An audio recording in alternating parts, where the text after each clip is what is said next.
Welcome to Kenton Teaches. Enjoy the video. In this video, I will explain how to make rice tasty.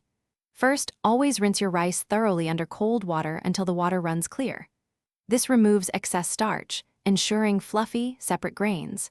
Next, use the correct water-to-rice ratio, typically 2 parts water to 1 part rice, for ideal absorption. Finally, a small pinch of salt, about 1/4 teaspoon per cup of rice, significantly enhances its natural taste. To truly elevate your rice, consider cooking it in vegetable or chicken broth instead of plain water. This infuses a deeper, more savory flavor. Before adding the rice, sauté aromatics such as finely diced garlic or onion in a tablespoon of oil until fragrant.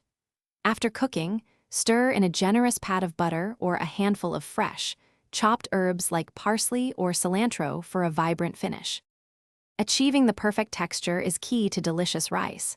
Always use a heavy-bottomed pot to ensure even heat distribution, preventing scorching. Once the rice is cooked and the liquid absorbed, let it rest, covered, off the heat for about 10 minutes. This allows the steam to redistribute, resulting in a more uniform texture. Finally, gently fluff the rice with a fork to separate the grains and prevent stickiness. Beyond the basics, get creative with your rice.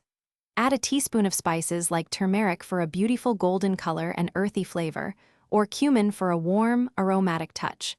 Stir in cooked vegetables such as peas, corn, or diced carrots during the last 5 minutes of cooking for added nutrition and texture. A final squeeze of fresh lemon or lime juice brightens the entire dish, adding a delightful zest. Thanks for watching. Please subscribe if this video was helpful.